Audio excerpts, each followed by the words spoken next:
Assembly రోజున governor ప్రసంగం రోజున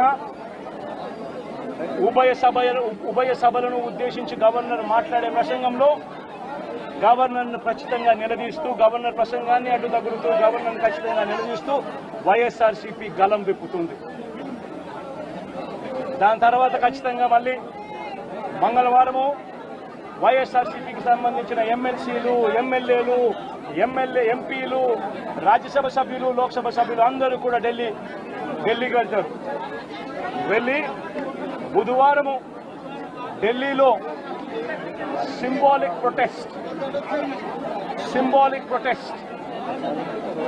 సింబాలిక్ ధర్నా ఢిల్లీలో చేసే కార్యక్రమం కూడా చేస్తారు.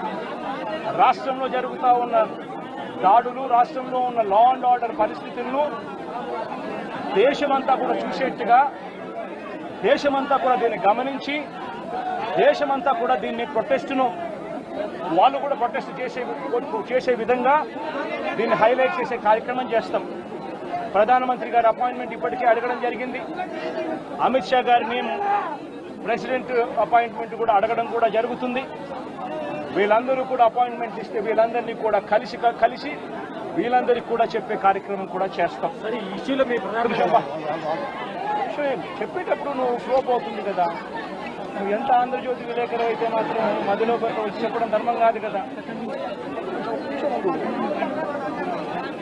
ఏం చెప్తా అంటే సీరియస్గా జరుగుతా ఉన్నది ప్రకారం ప్రధానమంత్రి అపాయింట్మెంట్ను, హోంమంత్రి అపాయింట్మెంటు, ప్రెసిడెంట్ గారి అపాయింట్మెంటు, వీళ్ళ ముగ్గురు అపాయింట్మెంట్ కూడా అడగడం జరుగుతూ ఉంది. వీళ్ళ ముగ్గురిని కూడా కలిసే కార్యక్రమం కూడా జరుగుతుంది. వాళ్ళ అపాయింట్మెంట్ ఇస్తే వాళ్ళని కూడా కలిసే కార్యక్రమం జరుగుతుంది. జరిగి వీళ్ళందరినీ కూడా రాష్ట్రంలో జరుగుతూ ఉన్న దిగజారిన పరిస్థితులను ఎక్స్ప్లెయిన్ చేసి రాష్ట్రంలో ప్రెసిడెంట్ రూల్ పెట్టాల్సిన అవసరం ఎంత ఉంది అని చెప్పి కూడా గట్టిగా వాళ్ళ దృష్టికి తీసుకొని పోవడం కూడా జరుగుతుంది. 5 కోట్ల మంది ఆంధ్ర రాష్ట్ర ప్రజలకు బీజేపీ పార్టీకి ప్రత్యేక హోదాను తాకట్టు పెట్టారు. ఈరోజు జగన్మోహన్ రెడ్డి గారు ఢిల్లీలో ధర్నా చేస్తారా?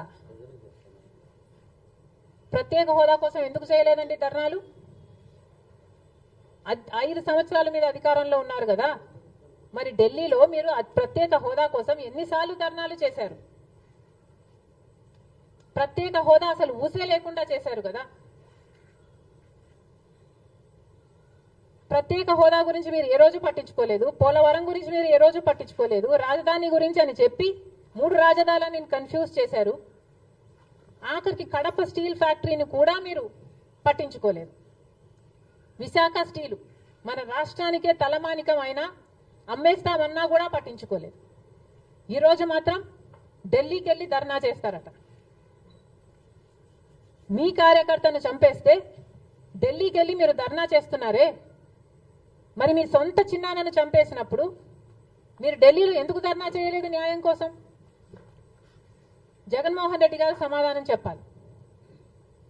ఒకవైపు ఇక్కడ అసెంబ్లీ జరుగుతుంది.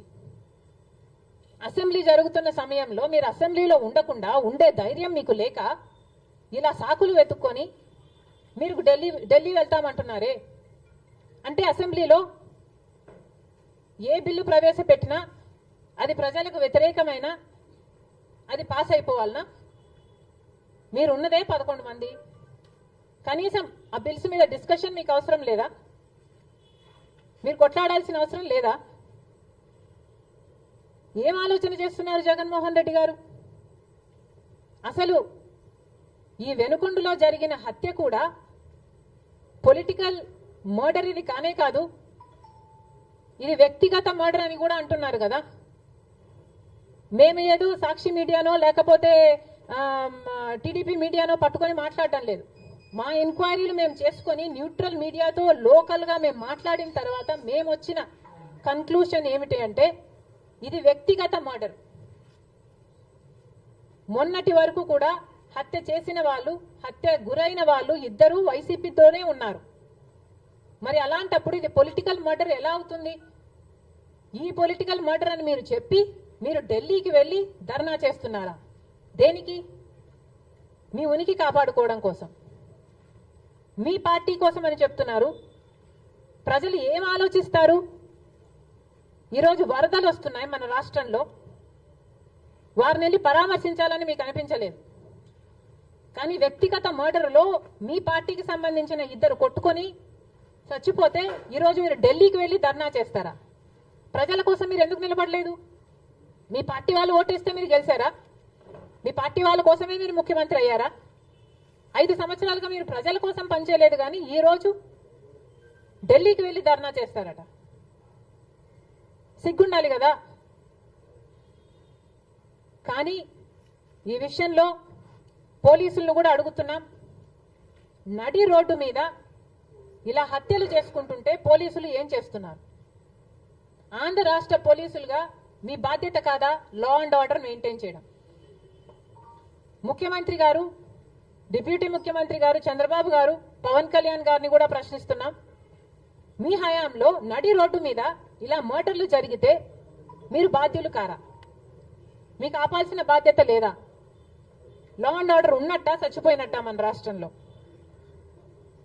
మళ్ళీ చెప్తున్నాం, మీరు జోక్యం చేసుకోండి, ఇలాంటివి కాకుండా చూసుకోండి. పోలీసులు కూడా అప్రమత్తంగా ఉండాలి.